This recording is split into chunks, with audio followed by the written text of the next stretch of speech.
பிரியமானவர்களே, கர்த்தர் நல்லவர். இந்த நாள் கர்த்தர் உண்டு பண்ணின நாள். இதில் நாம் களி கூர்ந்து மகிழுவோம். ஏற்கனவே நம்ம ஒவ்வொரு நாளும் தியானிக்கிறபடி இந்த நாளின் காலையிலையும் எல்லா ஆசீர்வாதங்களையும் நன்மையான ஈவுகளையும் இந்த நாளில் நம்ம ரிலீஸ் பண்ணுவோம் இயேசுவின் நாமத்தினால. பிரியமானவர்களே, ஆசீர்வாதமெல்லாம் நமக்கு இல்லை, அது ஒரு தப்பான வார்த்தை, அந்த மாதிரி எண்ணிக்கொண்டிருக்கிற தேவ பிள்ளைகளே, நிச்சயமாகவே ஆசீர்வாதம் அப்படிங்கிறது அது ஒரு பேக்கேஜ். அந்த ஆசீர்வாதத்துக்குள்ள நிம்மதி இருக்கு, சந்தோஷம், சமாதானம், ஒரு கவலை இல்லாத நிம்மதியான தூக்கம் எல்லாமே அந்த ஆசீர்வாதத்துக்குள்ள அடங்கும். பாருங்க, ஏதோ பணம் மட்டும்தான் ஆசீர்வாதம்னு சொல்லி தப்பா நினைக்காதீங்க. எப்படி ஒரு நிம்மதியை பெற்றுக்கொள்ள முடியும், ஒரு சந்தோஷமான வாழ்க்கையை நாம் எப்படி பெற்றுக்கொள்ள முடியும், அதெல்லாம் தான் கர்த்தருடைய ஆசீர்வாதம். பாருங்க, இந்த கர்த்தருடைய ஆசீர்வாதம் தான் நமக்கு ஐஸ்வர்யத்தை தரும். அதனோடைய அவர் வேதனையை கூட்ட மாட்டார். பாருங்க, வேதனை இருந்தா தூக்கம் வராது, கலக்கம் பயம் இருந்தா தூக்கம் வராது. நிம்மதியா தூங்குறதே ஒரு ஆசீர்வாதம். பாருங்க, இப்படிப்பட்ட நல்ல சத்தியங்களை இந்த நாளில் நாம் கற்றுக்கொள்வோம். அவர் உங்களை காண்கிற தேவன், அவர் உங்களை பார்த்து கொண்டே இருக்கிறார். பாருங்க, இன்றைக்கு வேலையில் அநேகர் இன்னைக்கு சொல்றத கேட்குறோம். ஐயோ, நான் எவ்வளோதான் வேலை செஞ்சாலும் எங்கள் பாஸுக்கு, எங்கள் ஓனருக்கு என்னை பார்க்கவே மாட்டேங்கிறாங்க, இவ்வளோ செஞ்சாலும் செய்யாதவங்களெல்லாம் அப்ரிஷியேட் பண்ணுறாங்க, என்னை கண்டுக்கிறதே இல்லை. இந்த மாதிரி பல குழப்பங்கள் வேலை செய்கிற இடங்கள்ல, எல்லா இடத்துலையும் சரி, ஸ்கூலில், ஆஃபீஸில், குடும்பங்களில் இன்றைக்கு அப்ரிஷியேட் பண்ண முடியாத ஒரு நிலைமை. பாருங்க, இன்றைக்கு இப்படிப்பட்டவர்களுக்கான வார்த்தை தான்.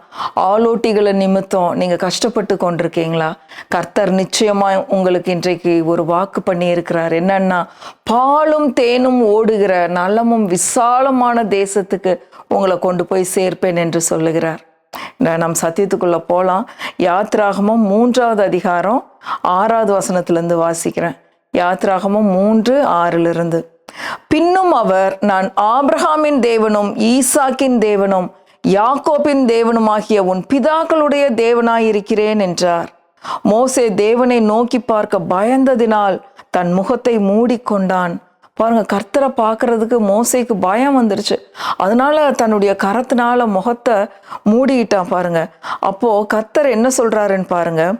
எகிப்தில் இருக்கிற என் ஜனத்தின் உபத்திரவத்தை நான் பார்க்கவே பார்த்து, பிரியமானவர்களே, இந்த எகிப்துன்ற இடத்துல உங்க பேரை போட்டுக்கோங்க.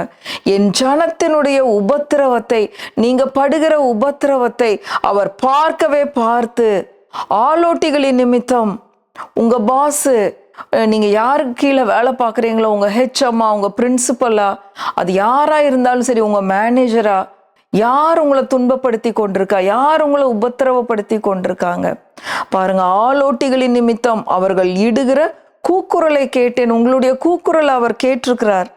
அவர்கள் படுகிற வேதனைகளையும் அறிந்திருக்கிறேன். அவர்கள் படுகிற வேதனைகளையும் நான் அறிந்திருக்கிறேன்.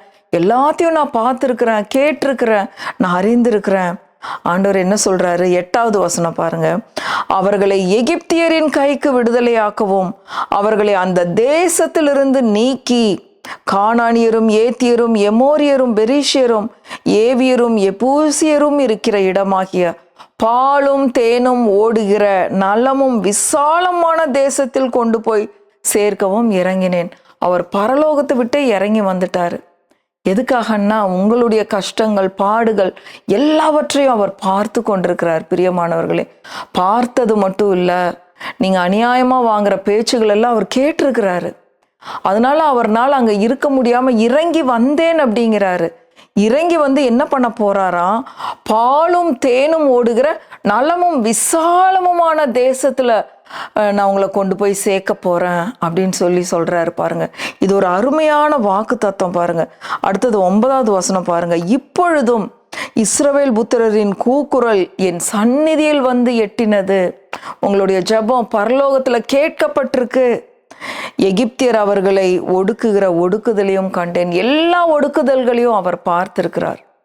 இன்றைக்கு நம்ம செய்ய வேண்டிய ஒரே ஒரு காரியம், உங்களுடைய நீங்க நினைக்கிற பாடு, பிரச்சனைகள் எல்லாவற்றையும் நீங்க தள்ளி விடணும் அப்படின்னு சொல்லி ஆண்டவர் சொல்றாரு. பாருங்க, எனக்கு இந்த கடந்த 2-3 நாட்களா ஆண்டவர் ரொம்ப அழகா பேசினாரு. பாருங்க, எபிரேயர் 12வது அதிகாரம் எபிரேயர் 12 வேதத்தை எடுத்து இந்த வசனத்தை நீங்க படிங்க, நிச்சயமா உங்களுக்கு ஆசீர்வாதமா இருக்கும். எபிரேயர் 12 முதல் வசனம் வாசிக்கிறேன் பாருங்க.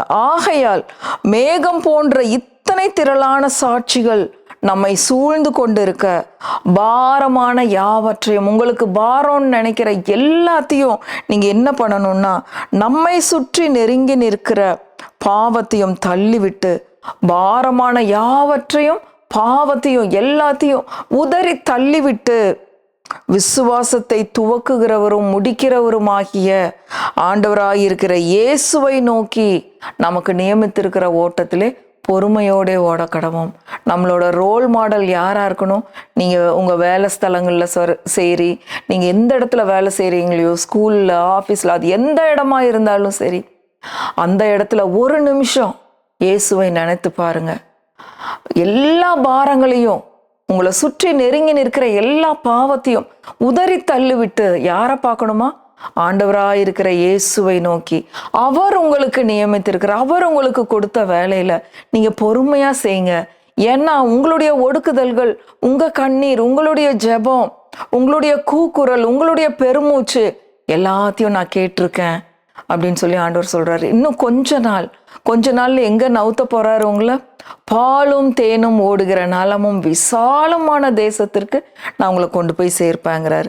2வது வசனம் பாருங்க, எபிரேயர் 12:2. அவர் தமக்கு முன் வைத்திருந்த சந்தோஷத்தின் பொருட்டு அவமானத்தை எண்ணாமல் சிலுவையை சகித்து தேவனுடைய சிங்காசனத்தின் வலது பாரிசத்தில் வீற்றிருக்கிறார். அவர் பாருங்க, அவ்வளோ பெரிய ஆண்டவராகிய இயேசுவா இருந்தாலும், வானத்தையும் பூமியும் சிருஷ்டி கர்த்தாவாக இருந்தாலும், அவர் தமக்கு முன் வைத்திருந்த சந்தோஷம்னா, ஆத்துமாக்களை நம்மளை எல்லாம் மீட்டு கொள்ற அந்த சந்தோஷத்தின் பொருட்டு தனக்கு நேரிட்ட அவமானங்கள், எல்லாரும் முகத்துல வந்து துப்புனாங்க, காரி துப்புனாங்க, விழாவுல குத்துனாங்க, அடிச்சாங்க, உதைச்சாங்க, எருசலேமின் வீதிகள் அப்படியே இழுத்து சென்றாங்க பாருங்க. ஆனாலும் அவர் தம்முடைய வாயை திறக்கவில்லை, பொறுமையோடு எல்லாவற்றையும் சகித்தார். அவர் நினைச்சிருந்த 1000 லேகியோன்களுக்கு கட்டளை இட்டிருக்கலாம், எல்லாம் வந்து ஒரு நிமிஷம் அக்கினி வந்து எல்லாத்தையும் பட்சித்திருக்கும். அவர் பட்சிக்கிற அக்கினியாய் இருக்கிறார். ஆனா பிதாவினுடைய திட்டம் நிறைவேறுவதற்காக அவர் பொறுமையாய் காத்திருக்க வேண்டியிருந்தது. தமக்கு முன் வைத்திருந்த சந்தோஷத்தின் பொருட்டு அவர் அவமானத்தை எண்ணாமல் எல்லாவற்றையும் பொறுமையாய் சகித்தார். அதனால உங்களுக்கு நேரிட்டு இருக்கிற எல்லா பாரங்களையும் பாவத்தையும் நீங்க உதறி தள்ளிருங்க. ஆண்டவரே எனக்கு பொறுமையை தாங்க, இந்த இடத்துல எனக்கு பொறுமையை தாங்க, பேசணும் போல இருக்கு, நான் பேசலாம் ஆண்டவரே, நான் பொறுமையா இருக்கேன். நீங்க எப்படி பொறுமையா இருந்தீங்களோ அந்த மாதிரி நான் பொறுமையா இருக்கிறேன். எனக்கு நித்திய மகிமையை நீர் உண்டு பண்ணுகிற தேவனாய் இருக்கிறீர் அப்படின்னு சொல்லி ஆண்டவருடைய கரத்துல உங்களுடைய பிரச்சனைகளை அப்படியே விட்டுட்டு நீங்க அமைதியா பொறுமையோடு இயேசுவை போல நீங்க நடந்தீர்களானால் நிச்சயமாகவே நித்திய கனம் மகிமை உங்களுக்கு உண்டாயிருக்கும். அவரை கனம் பண்ற உங்களை ஆண்டவர் சும்மா விடவே மாட்டார். உங்களுக்கு நித்திய கனமகிமையை அவர் உண்டு பண்ணுகிற தேவன். நான் பார்த்தேன், கண்டேன், கேட்டேன், உங்க கூக்குரலை கேட்டிருக்கேன், என் சந்நிதியில் வந்து எட்டினது அப்படின்னு சொன்ன கர்த்தர் அவர் சும்மா சொல்லல. அவர் மனுஷன் அல்ல பேசுவதற்கு, அவர் மனம் மாற மனுபுத்திரனும் அல்ல. உங்க ஜெபத்தை கேட்டு நிச்சயமாய் அவர் பதில் கொடுக்க போறார். சீக்கிரமாய் பாலும் தேனும் ஓடுகிற நலமும் விசாலமுமான ஒரு பிரச்சனை இல்லாத ஒரு இடத்துல போய் நிம்மதியா நீங்க வேலை பார்ப்பீங்க. அவருடைய நாமத்தை மகிமைப்படுத்துவீர்கள். கர்த்தர் நல்லவர், அவரை துதியுங்கள், அவர் கிருபை என்றும் உள்ளது. ஆமென், ஆமென், ஆமென்.